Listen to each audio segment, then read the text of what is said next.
الو. السلام عليكم. وعليكم. وعليكم السلام ورحمة الله. كيف كم نجم؟ الحمد لله.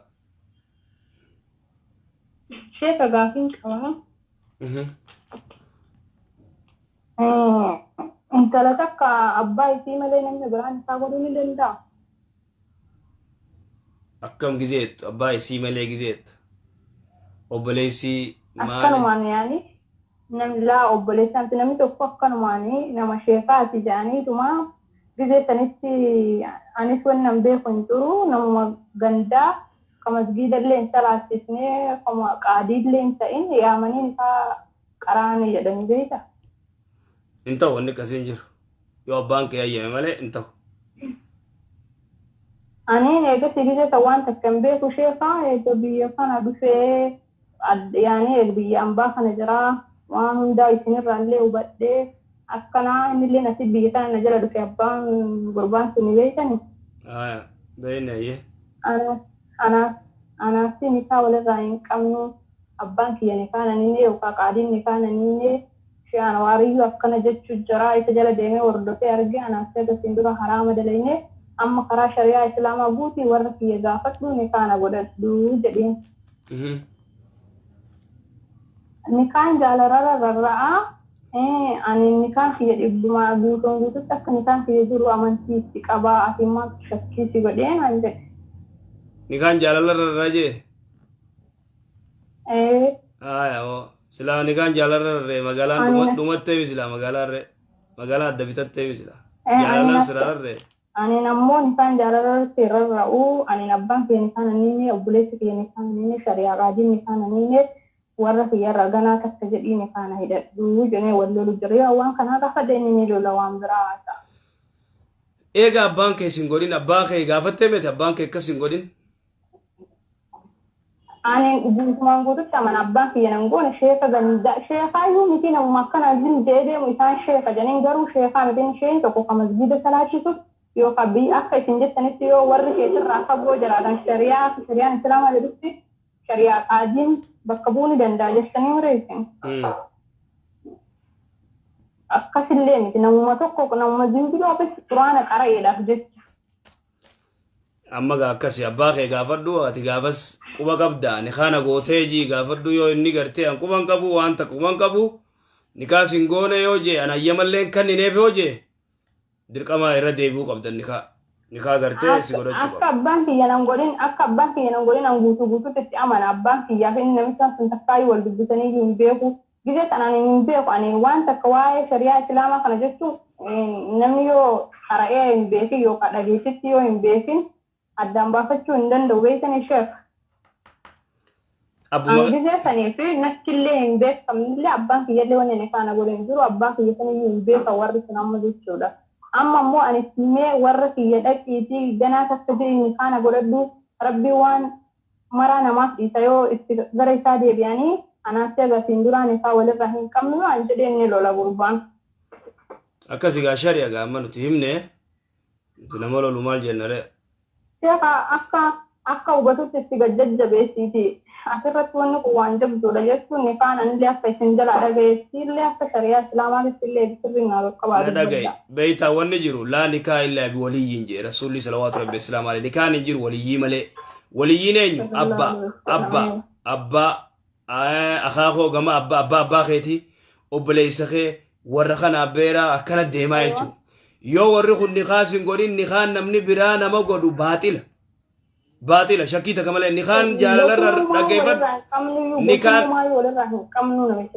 na dhaggeeffadhu nikaan gartee jaalalarra raan dhugaati yoo jaalattee nikaa si godhan malee nikaan jaalalarra ra'uun yoo isin lamee wal jaalattan furadhaa waliin deemaan hin jirtu si galu jira tanaafuu nama garteen beekamne akkuma karaarraa fidanii sheekhaa uumama maan taane fidanii gartee nikaa godhi jechuun hin taatu abadan kun nikaan irra deebi'uu qabaa nikaan waliyyii malee namni biraa godhe baaxila shakkii takka malee laa nikaa hin dhaabne. Anasirra waan dhugaa jedhe waan itti gaafatamu qabu jechuu sheef anasirra waan dhugaa jedhe nammallee. Tiimi gaa tiimi abbaa kee tiimi ani kaasi godhanne. Abbaa kiyyatti abbaa kiyyatti himee dhaqee warra gaafachuu jennaan waan biraa haasawaa kanas isumarraa addaan hafuuturraa taanaa jechuun jira beekani. Sansiif beeka isintu beeka wanni gartee sirrii miti nikaan gartee waliyyii malee hin ta'u akkas. Ayyee galatoomaa.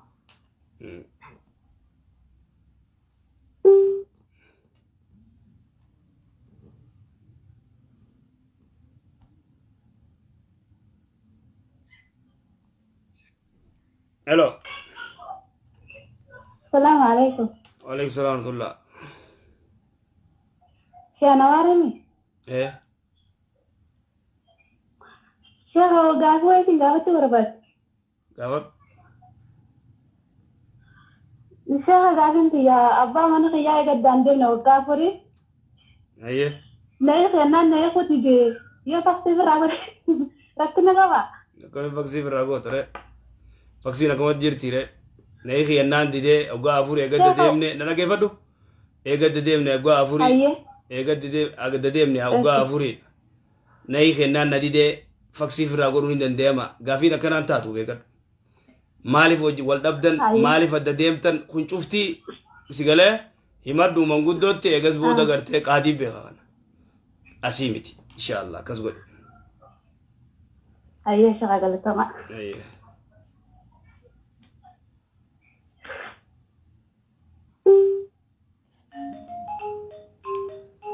Awwa ummata kana firraa warra wal fuudhu dhufa sartifikeeta gartee wanni kan hinuuf malee dubbiin hedduu jabdu. Salaamu alaikum warahmatullahi wabarakatuh.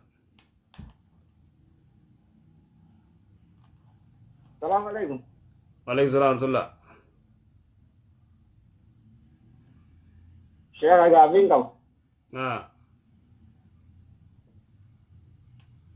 Gaafiin tiyyaa fakkeenyaaf intala haadhiniif abbaanis warra isaanii guutuun kiristaanaa tokko akkanumaan sheekni immoo biyya tanaan jira biyya arabaa tana kan isaan jira isiin illee biyya tana jirti. Akkasitti wal jaalannee kalaas niqaa wal godhanne eegenne ati nama asumarraa warra isaaniitti dubbifnee abbaan isaanii kalaas akkuma shari'aa keessanitti ammatumaa nu adda adda malee walirraa fuudhuu adiidhaati. Niqaa akkuma shari'aa keessanitti janii walii galanii eegas yoggas armatti as deebite dubbinna sheekumaas keessaa tokkotu kalaas nama waliyyii haa godhattu nama waggaa waliyyii godhatte niqaan eegaa abbootii isaanii dubbifte abbootii isaanii kiristaanaa niqaa godhuu hin danda'anii nama isiin waliyyii godhatte niqaa godhuu ni danda'a jeegaa yakkani sheekuma san waliyyii godhadhu enneen sheeka waliyyii godhatte sheekni niqaa godhatami. Mara konga godhame hangasuma abbaa mitiyyoo dubbifte michoon Oromoodha. Sanii akkas hin jee. Mitiyyoon Oromumaa isaan amantii isaanii kiristaana abbaa isiilleen abbaa dubbiftee siitee jaalattee jeeni jaaladhee jetteen akkasitti abbaan amantumaan nu adda addaa halaas waanuma waan akka keessanitti godhadhaa hin jee akkasitti sheekni akkasitti addeebii asii niqaa godhe. Mitiyyoo islaameessitee mitiyyoo islaame. Michoo islaameessitee. Isin islaamoite isin dura islaamoite. Isin islaamoite. Isin na duratti islaamoiteeti maali isin kontaraataa suudii kana dhufteeti warra arabaatitti ganduma arabaatitti madaamummaan si islaameessitee na duratti nama biraa jiru. Ayyee.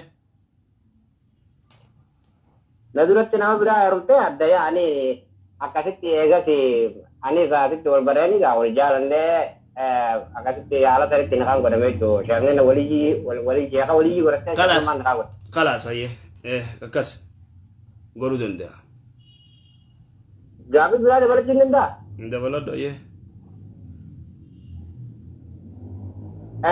Mee fakkeenyaaf du'aa'iin salaata yeroo salaata xumuran tana salaata booda eega salaata salaattee booda du'aa'uma zikrii gartee subhaanallah waan godhatansani laa ilaaha illallah xumuran tana malee san salaata booda harka ol qabanii du'aa'ii godhatan sun hadiisa keessatti hin garre tariikii takka keessatti hadin agare.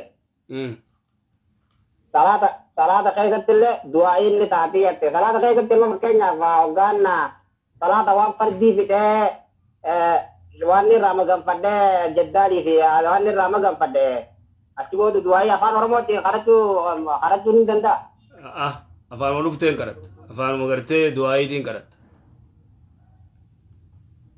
أفان عربي دعاء عربي ترفتين دعاء ورد أكاس بكما حفظتيزن يا شيخ جزاك الله الفاتحة ربي يبارك عليك أي وانقول إن شاء الله دبرا دردرة والفور جفا فرا برسيفني سرتفكيت خلينوف ملا دبين الدو جبات غافين تنا ملا انجرتو السلام عليكم السلام عليكم وعليكم السلام ورحمة الله وبركاته أكم شيء كرجع भाई अल्हम्दुलिल्लाह वीडियो तक का था लद्रो यू आर द ब्रेक इज आर अगे कदम करना पक्का था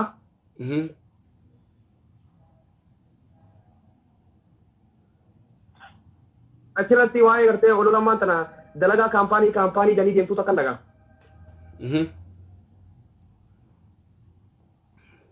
Dalagaa kaampaanii jechuun beekaa ijoollee Suudi Arabiyaa keessaa kan hedduu saamaa turte kana dura.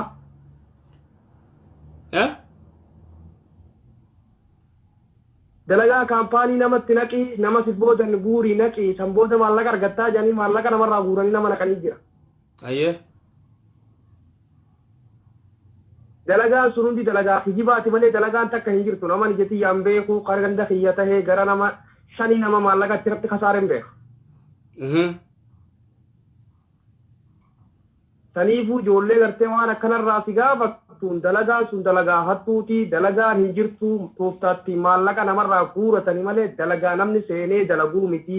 Akkasiin jaan kaampaanii siyaansii janiiti hijiba viidiyoo kaampaanota gurguddaa Awurooppaa keessaa tara waraabanii gaffidanii sirratti ergan. Kan booda ati viidiyoo san laaltaa urjii takkaa qarshii 1,400 Suudii yoo kafalte urjii takka qabdaa 3,600 yoo kafalte urjii 3 sii godhan urjii 3 jechuun torbaanitti doolaara 7,000 si nyaachisaa namaan jaan. Aya kan nyaate jira. Qarshii takka namni.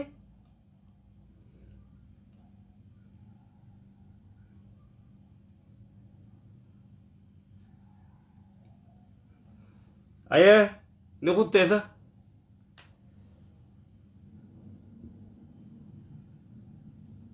Awo dubbadhu.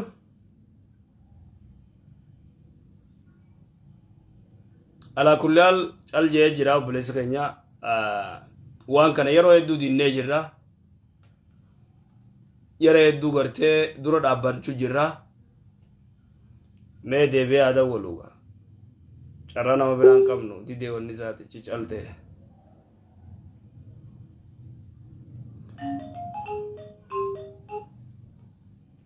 السلام عليكم. وعليكم السلام.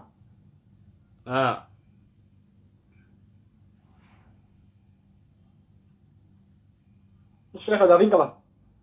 أيه. الشيخ صلاة نجي صلاة خضراء نجي الله أكبر جنك أما نجي الله أكبر جنك دنيا صلاة ناوي. إيه. Sunnah gizi hunda fakirnya hamero sumana kana takka kafara kana wala damne gizi sunnah salan sunnah hunda tiga rakala malaman salana gizi hunda hilai dan no mo Allah perjane to hajat mal jette mere devi gafi salat gizi salan gizi ni fi farji salan ma Allahu Akbar jannat में हिकाम मनने Allahu Akbar एक जन्ने वो दे हिकन्ने वो हम उसको आगे नहीं जन्ने हिकन्ने वो दा फातिहा कराना में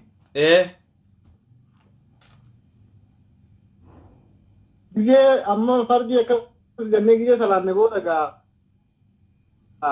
यो सोमन गाते हैं वीडियो सलात ले गाते हैं सुन्ना खाना रखा है तो सलाने का मलम आनी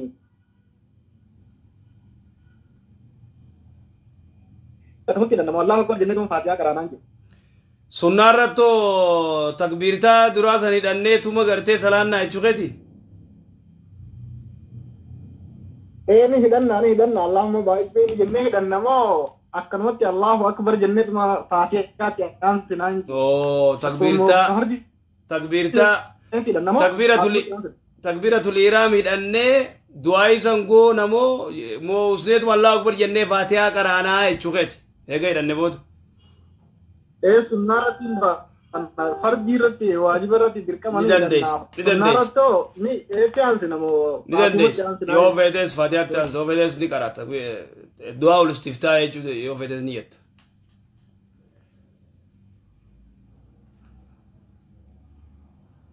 Sunnaarratti waajiba irratti immoo dirqama. Waajiba irratti illee dirqamaa miti immoo rasuulul islaam akkasitti du'aa ul istiftaa godhata. Sigalee? Du'aa ul istiftaa sunnaa rasuulaati. Kanaafuu salaata waajiba irratti hin dhiistu godhi.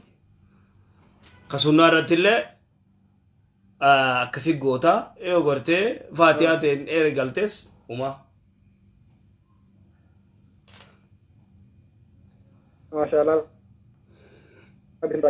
Ammas gaafii biraatiin qaba. Gaafiin biroo suutii dhufuun sheekha. Gizeen ibiifiin bishaan irraa as ba'e gizeen as bahee biyya tana keessa amma tokko gizeen ga'e. Masgida keenya tokko ijaaramu jira baadiyyaa keessatti qarshii 10,000 kafalaa jeetiin gizee nama dhagee 10,000 kafala jeetiin hin qabe.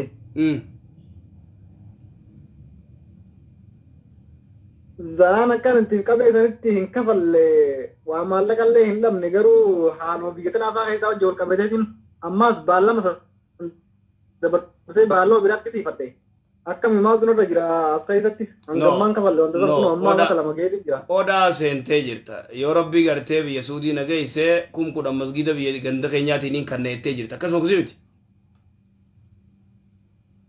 Akkasuma jeetiin jire. Kanne amma dafi bulchini kanne dafi baas 10,000 ergi masgidaaf ergi. Ammallee niin kafalaa irraa. Daffi firraa baas. Yeroon dabarte malee kafaluu ammallee hin dhiibne niin kafalaa yeroon dabarsu. Amman dabarsi yeroo amma dabarsite ammaan tana firraa kafalee siin jee obboleessa daddafi baas firraa liqii sirra jira war liqii haaliqaa. Ayyee wayi rabbiin waa odeeffannoo inshallah galatoom. Ayyee.